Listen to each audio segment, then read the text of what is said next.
Hoje eu vou fazer um panorama da Sony ZV-E10, né?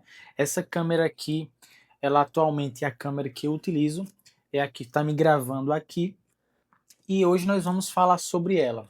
Já tem vários meses que eu comprei essa câmera e eu acho que eu consigo agora passar um panorama bem amplo de como que está sendo a minha experiência usando essa câmera. Então, se você é um fotógrafo ou um videomaker que está interessado em adquirir essa câmera, fique até o final desse vídeo porque eu tenho certeza que você vai sair daqui com todas as suas dúvidas sanadas. Se você caiu de paraquedas nesse canal do YouTube ou nesse vídeo especificamente, seja muito bem-vindo. Meu nome é Max Rodrigues, eu sou fotógrafo há mais de 10 anos, videomaker e trabalho com fotografia e com vídeo também aqui no YouTube. Então, seja muito bem-vindo, já se inscreva nesse canal, deixe o seu joinha aqui e ative as notificações, porque toda vez que eu colocar um vídeo novo aqui, você vai ser a primeira pessoa a saber. A primeira coisa que a gente precisa falar sobre essa câmera é o sensor. É um sensor APS-C CMOS de 24,2 megapixels. Então, quando se trata de resolução, ela tem uma boa resolução para fotografia, se comparado a outras câmeras de sensor APS-C, ela não vai deixar a desejar em relação à sua resolução. Mas ela é uma câmera de montagem E-mount, ou seja, existe uma gama imensa de lentes que você pode usar nessa câmera. Você pode usar da própria Sony, você pode usar da Sigma, da Tamron, da Ronkinon, da Make e várias outras lentes aí que vão compor o seu range para poder usar junto com essa câmera. E agora vamos lá, uma parte importantíssima dessa câmera, que é a gravação de vídeo. Ela grava em 4K até 30 fps, ou seja, até 30 fotos por segundo. Porém, ela também consegue gravar internamente quando está em Full HD até 120 fps. Dessa forma, você consegue um super slow motion de 120 fotos por segundo. Outra coisa que chama muita atenção nessa câmera é o foco. Quando a gente fala de câmera para gravar vídeo, eu acredito que uma das piores coisas é você ter uma câmera que o foco dela não é bom. Então você faz o foco, ela demora a fazer o foco em outra coisa. Já aqui, não é isso que acontece. Se eu venho aqui, ela consegue focar. Se eu venho para cá, ela também consegue focar. Isso porque ela está focando no meu olho. Então essa câmera aqui, ela tem um sistema em que ela faz o foco nativo no olho da pessoa. Ela consegue fazer esse rastreamento em tempo real e isso é muito bom. Sem contar que essa câmera ela tem 425 pontos de foco. Além do foco no olho, ela também tem a detecção de contraste.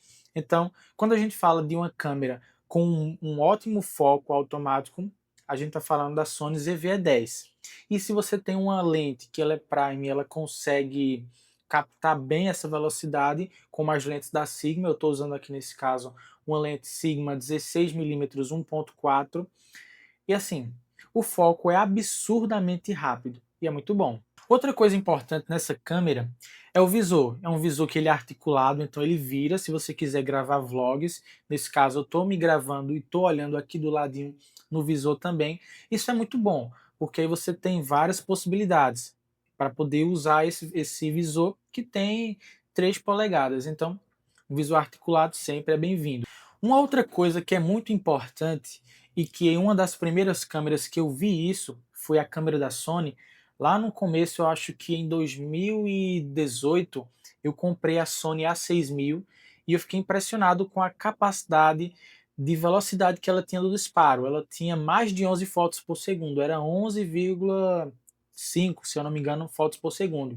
E a ZV-E10, apesar de não ser uma câmera totalmente voltada para fotografia, ela faz também 11 fotos por segundo. Então isso, para quem vai fotografar esporte, é absurdamente rápido e muito bom. Então o foco dessa câmera, o disparo, na verdade, ele totalmente vai te satisfazer.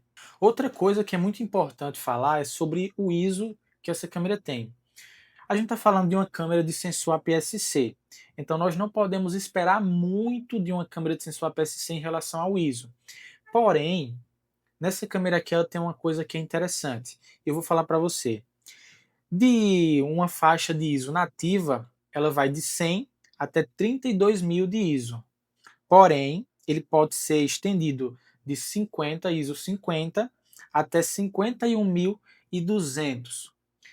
E isso é muito ISO para uma câmera de sensor APS-C e é muito bom isso. Então você pode ter aí várias possibilidades de fotografar e filmar em baixa luz. Óbvio, com alguns cuidados, um controle certo de exposição e você vai ter uma boa fotografia ou também um bom vídeo. Outra coisa que me agrada muito nessa câmera é quando a gente fala em relação ao áudio. Ela tem, vou pegar a colinha aqui, né? Ela tem um microfone direcional embutido de 3 cápsulas. Eu não sei exatamente o que quer dizer essas 3 cápsulas, mas quando eu gravo sem microfone de lapela, sem microfone embutido ali, sem microfone conectado, o áudio dela, se eu gravar perto, como eu estou aqui agora, ele fica relativamente bom. Só que ele vai pegar todo o espaço, né? Todo aquele ruído do espaço. Mas é um áudio relativamente bom. Então, assim, se você não tem um microfone e você usa, por exemplo, um outro aplicativo, um outro programa que vai facilitar essa configuração do áudio, como o Adobe Podcast, esse áudio que sai direto da câmera vai ser essencial para te ajudar nisso. Outra coisa importante é que ela tem entrada para microfone, mas ela também tem saída para fone de ouvido, coisas que outras câmeras não têm, como a Sony A6500, A6400. Então essa é uma vantagem assim muito boa da Sony ZV-E10. E aí, para a gente finalizar agora, a gente já falou de todos os termos técnicos, na verdade os principais, e agora eu vou falar da minha experiência usando a Sony ZV-E10. Meu uso principal é para vídeo, mas eu também uso ela para fotografia. Então vou dizer que eu uso ela meio a meio, tanto para foto quanto para vídeo. Como eu venho das DSLRs mais antigas, e eu tive uma sensação de que faltava algo nessa câmera, que era o viewfinder, para você colocar o olho. Mas isso é algo que se acostuma com o tempo. Na Sony A6000, na Sony A6400, A6500, vem esse viewfinder. Para quem é fotógrafo, gosta muito. Para quem é videomaker, não faz tanto sentido. E no caso dessa câmera aqui, ela só tem o visorzinho, mas não tem o viewfinder. Então você tem que se acostumar em olhar apenas pelo visor. Isso é um ponto que, para mim, pode ser positivo e negativo, assim como para você também pode ser. Mas a gente precisa ser adaptável. Outra coisa que eu gostei muito nessa câmera é a nitidez que ela tem. E a nitidez, ela vai se unir a outras coisas que eu gosto muito nessa câmera, que são as gravações em log. Ela é uma câmera que grava em 8 bits, né? Então a gente também não pode esperar que eu vou gravar em S-Log2, S-Log3 e vou ter um grande alcance dinâmico. Eu não vou conseguir por ser uma câmera que grava apenas em 8 bits e ser uma câmera de sensor APS-C. Porém, eu tenho outros perfis de cor, outros perfis de cores que vão facilitar o uso e que eu vou ter um grande alcance dinâmico com essa câmera. Então a gente vai ter aqui os perfis Cine, Cine 1, Cine 2, Cine 3, vai ter o S-Log2, S-Log3 e vai ter também as faixas HLG1, HLG2 e HLG3.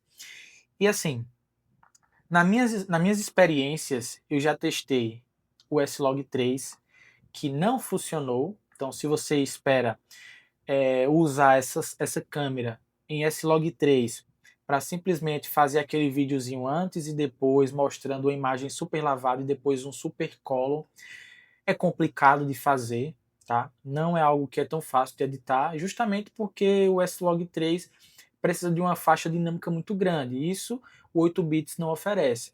Já em S-Log2, eu percebi que eu consigo fazer alguma coisa, então já começa a ser usável o S-Log2. O Cine 1, Cine 2 e Cine 3 eles funcionam tranquilamente, porém o que eu mais gosto nessa câmera são as faixas HLG. Elas basicamente não entregam imagem tão lavada, mas elas entregam uma profundidade de cor muito boa e uma profundidade de luz muito boa também.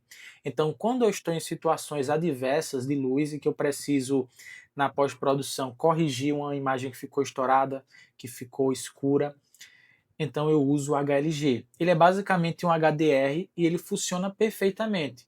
No meu fluxo de trabalho, usando o Final Cut, ele funciona para mim assim, quase que perfeito. Porém, vai ter alguns outros momentos em que eu basicamente não uso, como agora, para esse vídeo no YouTube, e alguns outros vídeos que eu faço que são mais simples e que eu tenho uma situação de luz controlada, eu acabo usando o PP off, ou seja, eu desligo os perfis de cores e uso o nativo da câmera normal e que ele funciona super bem mesmo quando você vai fazer um color. Esse vídeo aqui é um exemplo. Então assim, essa câmera ela tem sido muito boa para mim. Ah, e esquecendo de uma outra coisa importante. Essa câmera ela não tem o sensor estabilizado, no entanto, ela tem algo que me agradou muito, que é um, uma estabilização ótica no software dela. E isso é muito bom, principalmente quando eu uso uma lente como a 30mm da Sigma, que ela é uma lente relativamente fechada, então ela vai ficar perto dos 40mm, por conta de estar em uma câmera APS-C. E mesmo ativando essa estabilização, a imagem ficou muito boa e não fica tremida. Porém, se você não quiser gravar usando esse estabilizador interno, né, porque ele basicamente ele faz um crop na imagem, você pode usar outros estabilizadores externos, como a Sony própria, ela disponibiliza o Catalytic Browsing, que é um software em que ele faz tanto a correção de cor, mas ele também faz a estabilização a partir do código que a lente transmite para a câmera e a câmera vai jogar através de um arquivo XML. Esse arquivo é jogado para esse software e ele faz a leitura e consegue equilibrar basicamente de forma quase que perfeita. Mas isso se você não apagar esse arquivo quando você está transferindo o seu computador. Então, na minha visão, essas são as características principais da Sony ZV-E10. E assim, eu estou amando usar essa câmera. Antes eu usei a Sony A7 II, é uma câmera de sensor full frame, tinha uma profundidade de campo legal, mas eu resolvi migrar para a ZV-E10 e eu não me arrependo nadinha, nadinha, porque assim, tem sido uma câmera absurda. Eu não estou vendo a possibilidade, ou na verdade, não estou vendo a necessidade de trocar para uma outra câmera melhor agora, porque ela já me atende super bem para os trabalhos que eu faço. E assim, se você comprar ela, você também vai ficar muito, muito, muito satisfeito. Então, eu vou aproveitar esse vídeo aqui e aqui na descrição eu vou deixar um link se você quiser comprar essa câmera aqui no Brasil no Mercado Livre. E eu vou ver se eu consigo deixar um link aqui na descrição com um desconto do Mercado Livre para você, um cupom meu para você. Então, se você ficou até o final desse vídeo, aproveite. Eu já te agradeço, muito obrigado por estar aqui. E eu vou ficando por aqui. Até a próxima e fui!